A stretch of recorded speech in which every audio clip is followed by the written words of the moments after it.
Good morning, जय हिंद। मेरा नाम है आरफा नबील और इस वीडियो में हम जानेंगे एनआरआई, पीआई और ओसीआई के अंदर क्या डिफरेंस होता है। तो सबसे पहले हम जानेंगे एनआरआई को पूरी डिटेल में। तो एनआरआई का मतलब होता है नॉन रेसिडेंट इंडियन, मतलब जो सिर्फ इंडिया में रिसाइड नहीं कर रहा। ऐसा कोई भी पर्सन जो 6 महीने से ज्यादा इंडिया से बाहर है, मतलब 183 डेज से ज्यादा आउटसाइड इंडिया रह रहा है, किसी भी फॉरेन कंट्री में रह रहा है, किसी भी पर्पज से, एजुकेशनल पर्पज से, बिजनेस पर्पज से इंडिया से बाहर है, तो उसको हम बोलते हैं एनआरआई। तो क्या एनआरआई जो होते हैं, इसके हम कुछ फीचर्स देखते हैं। तो क्या एनआरआई वोट दे सकते हैं? जी हाँ, वोट दे सकते हैं, क्योंकि ये इंडियन ही सिटीजन होते हैं। ये अपनी इंडियन सिटीजनशिप रिनाउंस नहीं करते, बस इंडिया के बाहर ही रह रहे होते हैं, तो ये वोट दे सकते हैं। उसके बाद क्या इनकी इनकम पे टैक्स लगता है? मतलब बाहर जो ये पैसा कमा रहे होते हैं, तो क्या इनकी इनकम पे टैक्स लगता है? जी नहीं, इनकी इनकम पे टैक्स नहीं लगता। उसके बाद अगर हम जाने, इनके बैंक्स के अंदर स्पेशल अकाउंट होते हैं। जैसे कि हम इंडियन हैं, हम एनआरआई नहीं है, क्योंकि हम 6 महीने से ज्यादा इंडिया से बाहर नहीं रह रहे हैं, तो इनके तो स्पेशल अकाउंट्स होते हैं, हमारे जैसे अकाउंट्स नहीं होते। इनके अकाउंट्स का नाम होता है RFC, FCNR, NRE, ऐसे कुछ अकाउंट्स जो होते हैं इनके होते हैं। इनके अकाउंट्स के बारे में हम किसी और वीडियो में जानेंगे।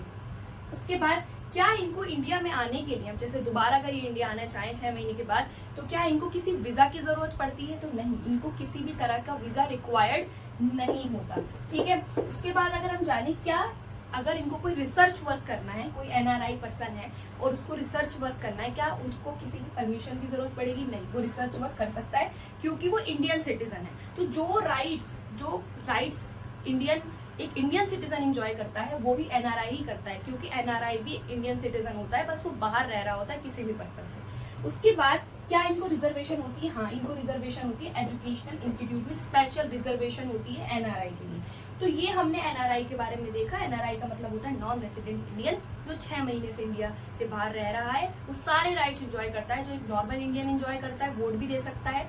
ठीक है। उसके बाद अगर हम देखें, बस इसका एक बेनिफिट नहीं है कि ये एग्रीकल्चर लैंड जो है, एग्रीकल्चर मतलब कृषि की जो खेती है, वो नहीं खरीद सकता। तो ये हमने देखा एनआरआई के बाद। PIO मतलब person of Indian origin. Person of Indian origin, सबसे पहले आपको याद रखना है कि person of Indian origin Indian citizen नहीं होते, ना ही OCI, overseas citizen of India, ये भी इंडियन सिटीजन नहीं होते। ये दोनों ही किसी दूसरी कंट्री में रह रहे होते हैं और इनके पास दूसरी कंट्री की नेशनैलिटी होती है, दूसरी कंट्री के सिटीजन होते हैं। एनआरआई जो होता है वो इंडियन सिटीजन होता है। ठीक है।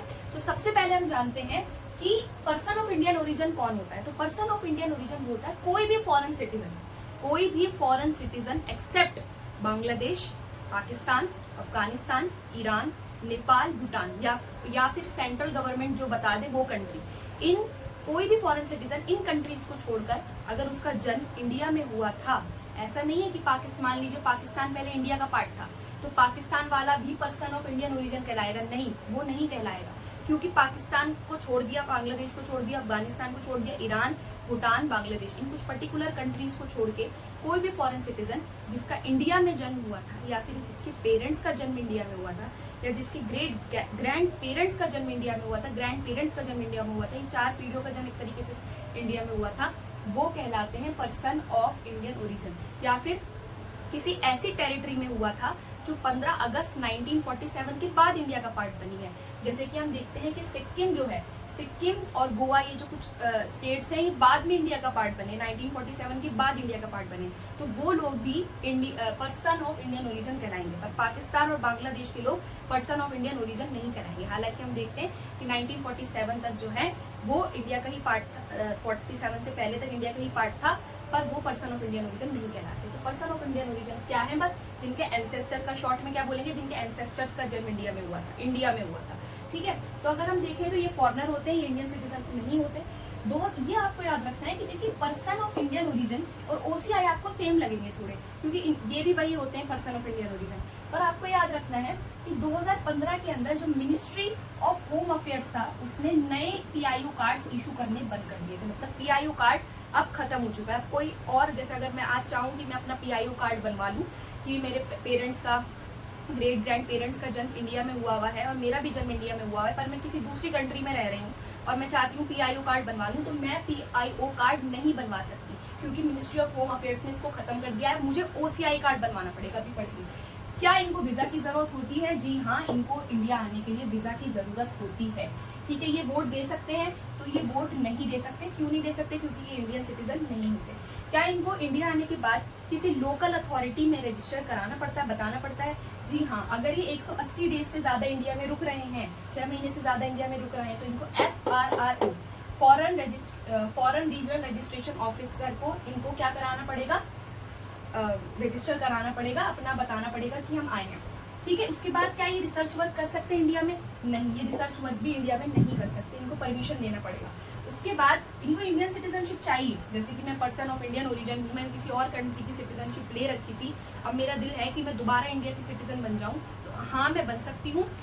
7 साल मुझे यहाँ पर आके रहना पड़ेगा, उसके बाद मैं एप्लीकेशन दूंगी और अगर वो क्लियर हो जाती है तो मैं इंडियन सिटीजन बन जाती हूँ। उसके बाद हम बात करते हैं OCI, मतलब overseas citizen of India. Overseas citizen of India कौन होते हैं? अब जानते हैं OCI क्या होता है। तो OCI है overseas citizen of India card holder. ये दोनों ही कार्ड्स हैं, PIO भी कार्ड है, पर्सन ऑफ इंडियन ओरिजिन भी एक कार्ड है, और आपको याद रखना है ओवरसीज सिटीजन ऑफ इंडिया भी एक कार्ड है। Overseas citizen of India card holder, ये जो नाम पड़ा ये 2015 में पड़ा था, पहले सिर्फ इसको OCI करते थे। तो कौन होते हैं OCI? तो OCI भी PIO ही होते हैं, पर बाद में हम देखते हैं कि PIO जो थे, कार्ड होल्डर जो थे, उन्होंने अपने आप को किस में चेंज करा लिया था? OCI में। ठीक है, तो कौन होते हैं OCI? वही जैसे हमने PIO में पढ़ा था, ऐसा कोई भी सिटीजन जिसका जन्म इंडिया में हुआ, ऐसा कोई भी इंसान जिसका जन्म इंडिया में हुआ हो 26 जनवरी 1950 से पहले, 26 जनवरी 1950 के बाद, या फिर किसी ऐसी टेरिटरी में उसका जन्म हुआ हो जो 15 अगस्त 1947 के बाद इंडिया का पार्ट बनी हो, तो वो कहलाए, मतलब वो इंडियन सिटीजन कहलाएंगे, वो OCI के लिए अप्लाई कर सकते हैं।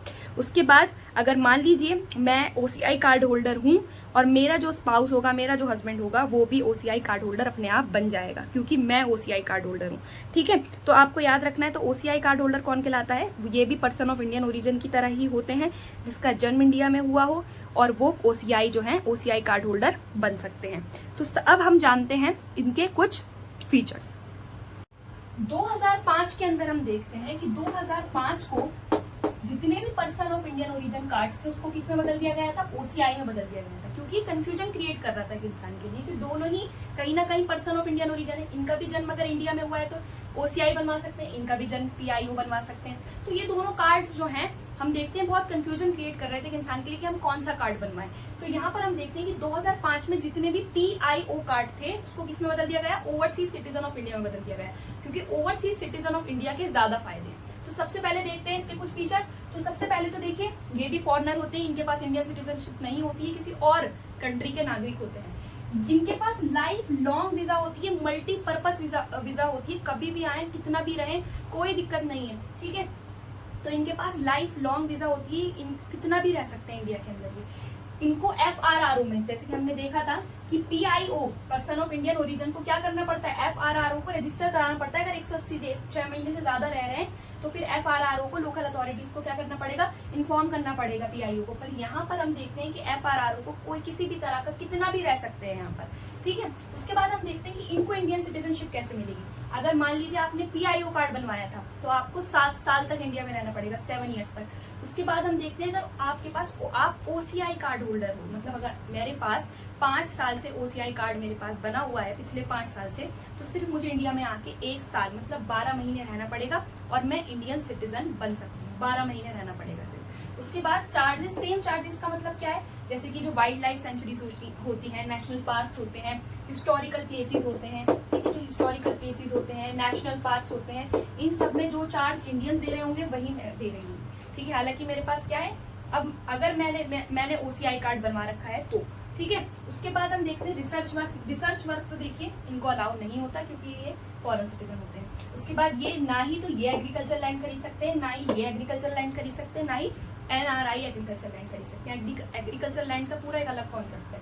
उसके बाद हाँ, ये वर्क स्टडी बिजनेस कर सकते हैं यहाँ पर। स्टडी जैसे और लोग स्टडी कर रहे हैं, जैसे और इंडियन स्टडी कर रहे हैं, उसी तरीके से ये भी स्टडी कर सकते हैं। वोट आपको पता है, वोट तो ये नहीं दे सकते क्योंकि ये फॉरेन सिटीजन है। हाँ, अगर ये इंडियन सिटीजनशिप अप्लाई करें, यहाँ आके 12 महीने रहे, उसके बाद इनको इंडियन सिटीजनशिप मिल जाएगी OCI कार्ड होल्डर को, तो ये फिर वोट दे सकते हैं। गवर्नमेंट जॉब्स ये दोनों ही नहीं कर सकते हैं, जैसे गवर्नमेंट जॉब, किसी भी तरह की गवर्नमेंट जॉब, IAS ऑफिसर की, किसी भी तरह की जो भी गवर्नमेंट जॉब है, ना ही कोई गवर्नमेंट ऑफिस जैसे कि प्रेसिडेंट का, प्राइम मिनिस्टर का, इंडियन सिटीजन बनने के बाद ये सब कर सकते हैं, पर जब तक ये OCI कार्ड होल्डर है और PIO कार्ड होल्डर है तब तक ये कुछ नहीं कर सकते हैं। ठीक है, तो यहाँ पर हमने देखा कि क्या डिफरेंस होता है NRI, PIO और OCI के अंदर। एक शॉर्ट रिवीजन क्या है, NRI कौन है, जो सिर्फ इंडिया के बाहर रह रहे हैं पर इंडियन सिटीजन है, सारे राइट्स एंजॉय करते हैं जो एक नॉर्मल इंडियन के पास होते हैं। PIO कौन है, पर्सन ऑफ इंडियन ओरिजिन, जिसका जन्म इंडिया में हुआ हो, जिसका जन्म इंडिया में हुआ है, जिसके एंसेस्टर्स का जन्म इंडिया में हुआ हो, वो कहलाता है पर्सन ऑफ इंडियन ओरिजिन। ये भी इंडियन सिटीजन नहीं होते। OCI ये भी वही होते हैं,